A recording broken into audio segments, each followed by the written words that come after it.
লেবাননের যে অস্ত্রের ভয়ে কাঁপছে ইসরায়েলি বাহিনী। এরপর জানাবো ইয়েমেন ও ইরাকি যোদ্ধারা যৌথভাবে হামলা চালালো ইসরায়েলি বন্দরে।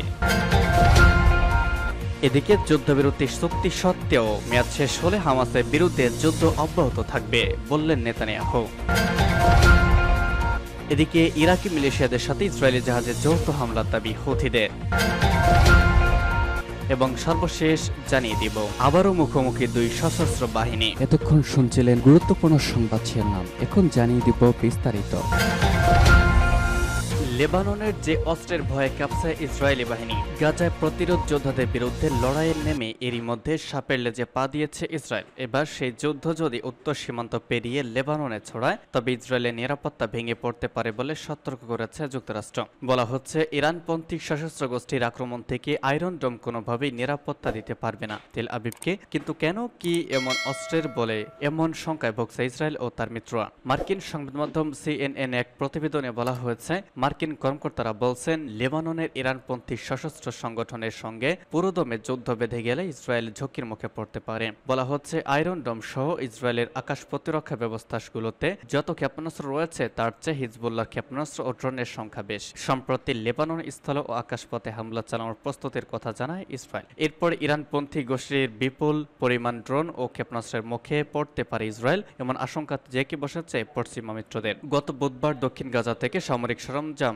লেবানন সীমান্ত ছড়িয়ে পড়ার পরিকল্পনার কথা যুক্তরাষ্ট্রকে জানিয়েছে ইসরায়েল। এরপরই মার্কিন কর্মকর্তারা বলছেন আয়রন ডোমের কয়েকটি ব্যাটারির পাল্টা হামলা ঠেকানোর পুরো সক্ষমতা নেই। ইসরায়েলের প্রতিরক্ষা ব্যবস্থার একটি গুরুত্বপূর্ণ অংশ এই আয়রন ডোম। এর পেছনে প্রতি বছর $290 কোটি খরচ করে থাকে তেল আবিব। ইসরায়েলের দাবি গত বছর ফিলিস্তিনি স্বাধীনতাকামী গোষ্ঠীগুলোর চালানো রকেট হামলা ঠেকানোর ক্ষেত্রে আয়রন ডোমের সফলতার হার ছিল 95.6%। তবে তাদের চেয়ে লেবাননের সশস্ত্র গোষ্ঠী অনেক বেশি শক্তিশালী। বছরের পর বছর লেবাননের সশস্ত্র গোষ্ঠীটিকে সুনির্দিষ্ট লক্ষ্যবস্তুতে আঘাত হানার মতো শক্তিশালী ক্ষেপণাস্ত্র দিয়ে আসছে ইরান।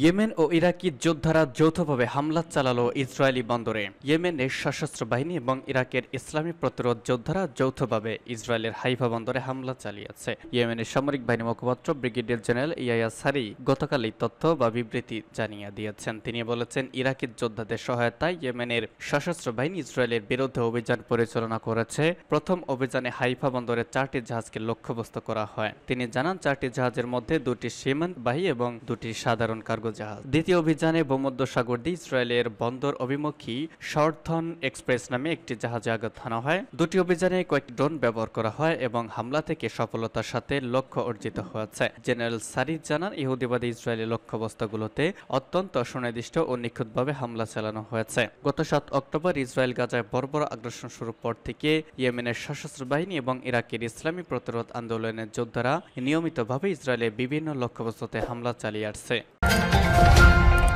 যুদ্ধবিরতি চুক্তি হলেও মেয়াদ শেষে হামাসের বিরুদ্ধে যুদ্ধ অব্যাহত রাখবে বলছেন নেতানিয়াহু। ফিলিস্তিনি স্বাধীনতাকামী সংগঠন হামাসের সাথে যুদ্ধবিরতি চুক্তি হলেও গাজায় যুদ্ধ অব্যাহত থাকবে বলে জানিয়েছেন ইসরায়েলের প্রধানমন্ত্রী বেনিয়ামিন নেতানিয়াহু। গতকাল ইসরায়েলি মিডিয়ায় দেওয়া এক সাক্ষাৎকারে এই কথা বলেছেন তিনি। সাক্ষাৎকারে তিনি ইঙ্গিত দিয়েছেন গাজায় এখনও আটক সব বন্দীকে মুক্তির ব্যবস্থা না করা হলেও কয়েকজনকে ছেড়ে দেওয়ার বিনিময়ে তিনি আংশিক চুক্তি করতে প্রস্তুত। তবে তিনি জোর দিয়ে বলেন গাজা ইসরায়েলের যুদ্ধ শেষ হবে এমন কোনো শর্তমূলক চুক্তি তিনি মানবেন না। উল্লেখ্য ইতোপূর্বে যুক্তরাষ্ট্র দাবি করেছিল যে প্রেসিডেন্ট জো বাইডেনের উত্থাপিত ইসরায়েলি প্রস্তাবটি কার্যত যুদ্ধের সমাপ্তি ঘটাবে। গতকাল ইসরায়েলি মিডিয়া আউটলেট চ্যানেল 14 এ দেওয়া এই সাক্ষাৎকারে তিনি আরো বলেছেন লক্ষ্য হলো অপহৃতদের উদ্ধার করা এবং গাজায় হামাসের শাসনের অবসান ঘটানো। গত মাসে মার্কিন প্রেসিডেন্ট জো বাইডেন যুদ্ধবিরতি একটি প্রস্তাব ঘোষণা করেছেন। তাতে 3টি পর্যায়ে উল্লেখ করা হয়েছে। প্রথম পর্যায়ে কয়েকজন ইসরায়েলি বন্দীর মুক্তির বিনিময়ে 6 সপ্তাহের অস্ত্রবিরতির কথা বলা ছিল। দ্বিতীয় পর্যায়ে স্থায়ী যুদ্ধবিরতি নিয়ে আলোচনা শুরুর কথা উল্লেখ ছিল।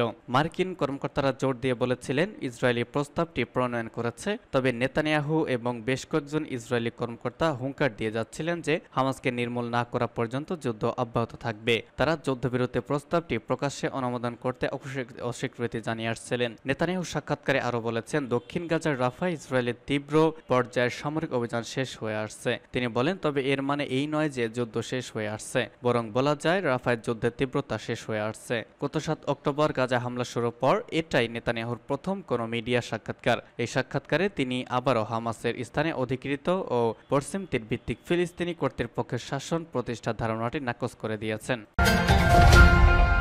ইরাকি মিলিশিয়াদের সাথে ইসরায়েলি জাহাজের যৌথ হামলার দাবি হুথিদের। ইরাকি মিলিশিয়ার সাথে সমন্বয় করে ইসরায়েলের জাহাজে যৌথ হামলার দাবি করেছে ইয়েমেনের সশস্ত্র গোষ্ঠী হুথি। ইসলামিক রেজিস্ট্যান্স ইরাকের সাথে মিলে তারা এই হামলার দাবি করেছে। ইরাকি গোষ্ঠী ইরান সমর্থিত আল জাজিরার খবর অনুসারে হুথি বিদ্রোহীরা ইসরায়েলের হাইফা বন্দরে তাদের 4টি জাহাজ টার্গেট করে দাবি করা হয়েছে। হুথি সামরিক বাহিনী মুখপাত্র ইয়াসারি টেলিভিশনে প্রকাশিত একটি বিবৃতিতে বলেছেন, গতকাল তারা 2টি ট্যাঙ্কারে ড্রোন দিয়ে হামলা করেছেন। সারি বলেছেন, ভূমধ্যসাগরে তারা একটি জাহাজে হামলা চালিয়েছেন। তাদের উভয় হামলা সফল হয়েছে বলে তিনি দাবি করেছেন। ইসরায়েলের চ্যানেল 12 খবরে বলা হয়েছে, ভোরে হাইফা বন্দরে বিস্ফোরণ ঘটে, সেখানে আকাশ প্রতিরক্ষা ক্ষেপণাস্ত্র ছোড়া হয়। তবে এটা করার আগে ইসরায়েলি সেনাবাহিনী সতর্কতামূলক সাইরেন বাজায়নি। ইসরায়েলি সেনাবাহিনী হুতিদের দাবি নিয়ে কোনো মন্তব্য করেনি। তবে এক্সে তারা বলেছে, পূর্ব দিক থেকে তাদের দেশের দিকে একটি ড্রোন যাচ্ছিল, যেটা তারা ভূপাতিত করেছে। এদিকে অপর এক ঘটনায় British maritime security agency UKMTO জানিয়েছে, গতকাল ভোরে ইয়েমেনের কাছে লোহিত সাগরের ড্রোন হামলায় একটি জাহাজ ক্ষতিগ্রস্ত হয়েছে। ইয়েমেনের বন্দর নগরী হুদাইদা থেকে 120 কিলোমিটার পশ্চিমে এই হামলা চালানো হয় বলে জানিয়েছে ব্রিটিশ নৌবাহিনী পরিচালিত সংস্থাটি। মুখোমুখি ইসরায়েল ও হিজবুল্লাহ। ইসরায়েলের উত্তরাঞ্চলে লেবানন সীমান্তে নিয়মিত ক্ষেপণাস্ত্র হামলা প্রতিহতে ধোয়া এবং দক্ষিণ লেবাননে ইসরায়েলি বিমান হামলায় সৃষ্ট আগুন ইঙ্গিত দিচ্ছে গাজায় চলমান যুদ্ধ বৃহত্তর সংঘাতের ঝুঁকি বাড়িয়ে দিচ্ছে। বিশ্লেষকরা বলছেন, ইসরায়েল ও লেবাননে হিজবুল্লাহ গোষ্ঠী উভয় পক্ষের জন্যই ওই পরিস্থিতি বিপজ্জনক হতে পারে। হিজবুল্লাহ প্রধান বুধবার হাদ নাসরুল্লাহ তার সর্বশেষ ভাষণে হুমকি দিয়ে বলেছেন, যুদ্ধের পরিস্থিতিতে ইসরায়েলের কোনো অংশ নিরাপদ থাকবে না, এমনকি সাইপ্রাস ও অন্যান্য ভূমধ্যসাগরীয় এলাকাতেও ঝুঁকিপূর্ণ থাকবে। গাজা যুদ্ধে ফিলিস্তিনি মিত্র হামাসের সঙ্গে সংহতি প্রকাশ করতে হিজবুল্লাহ ইসরায়েলে নিয়মিত রকেট হামলা চালাচ্ছে। এসব হামলার ফলে হাজার হাজার মানুষ তাদের বাড়ি ছেড়ে পালিয়েছে।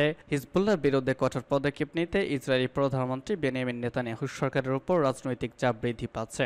ইসরায়েলি পাল্টা হামলার কারণে দক্ষিণ লেবাননের লক্ষাধিক মানুষও তাদের বাড়ি ছেড়ে পালিয়েছে। যুদ্ধ ছড়িয়ে পড়ার আশঙ্কায় মার্কিন প্রেসিডেন্ট জো বাইডেন তার বিশেষ দূত আমোস হোচস্টেইনকে মধ্যপ্রাচ্যে নতুন কূটনৈতিক প্রচেষ্টার জন্য পাঠিয়েছেন। মার্কিন পররাষ্ট্রমন্ত্রী অ্যান্টনি ব্লিংকেন ইসরায়েলি কর্মকর্তাদের সঙ্গে আলোচনায় লেবানন সীমান্তে উত্তেজনা বৃদ্ধির বিষয়ে সতর্ক করেছেন। বৃহস্পতিবার ইসরায়েল যুদ্ধবিমান দক্ষিণ লেবাননে হামলা চালিয়ে জোয়াইয়া এলাকায় হিজবুল্লাহর একজন যোদ্ধাকে হত্যা করেছে। ইসরায়েলি সেনাবাহিনী তাকে গোষ্ঠীটির একজন অপারেশনাল কমান্ডার হিসেবে উল্লেখ করেছে। হিজবুল্লাহ তার মৃত্যুর বিষয়টি স্বীকার করেছে, কিন্তু তাকে কমান্ডার হিসেবে উল্লেখ করেনি। ঈদুল আজহা উদযাপনের পর হিজবুল্লাহ আবারও ইসরায়েলে ডজনখানেক ক্ষেপণাস্ত্র নিক্ষেপ করেছে।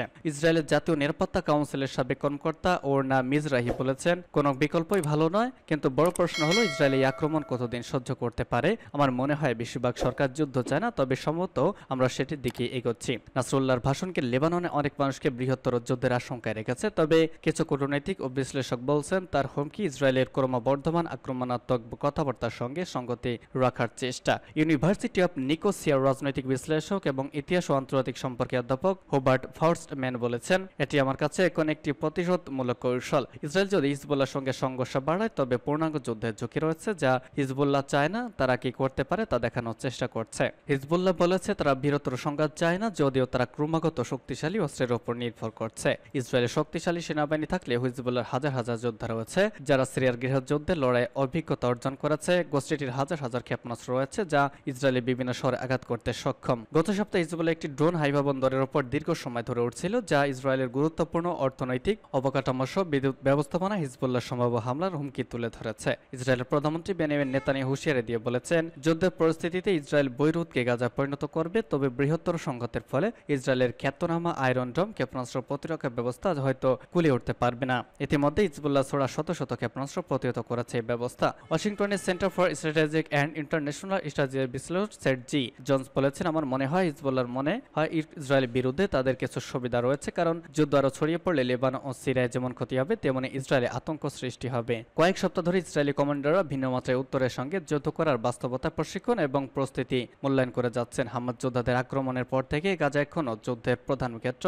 ইসরায়েলি কর্মকর্তারা বলছেন, গাজা যুদ্ধের মূল পর্বের সমাপ্তি হতে কয়েক সপ্তাহ লাগবে। গাজায় তীব্র যুদ্ধের পর অনেক ইউনিটের বিশ্রাম ও পুনর্বিন্যাসের প্রয়োজন, তাই এই সপ্তাহে ইসরায়েলি সেনাবাহিনীর উত্তরাঞ্চলীয় কমান্ড বলেছে তারা লেবানন আক্রমণের জন্য অভিযানিক পরিকল্পনা অনুমোদন করেছে। জ্বালানি মন্ত্রী ইলি কোহেন বৃহস্পতিবার বলেছেন, ইসরায়েলের কৌশলগত বিদ্যুৎ অবকাঠামো সুরক্ষিত করতে সেনাবাহিনীর জ্বালানি কর্তৃপক্ষের সঙ্গে কাজ করছে। তারা বলেছে ইসরায়েলের ওপর যে কোনো হামলা কঠোর জবাব দেওয়া হবে। লেবাননের বিদ্যুৎ অবকাঠামো ইতিমধ্যে ভঙ্গুর অবস্থায় রয়েছে। কয়েক দশকের খারাপ শাসন ও সংঘাতের পরিণতি, এসব সংঘাতের মধ্যে ইসরায়েলের সংঘর্ষও রয়েছে।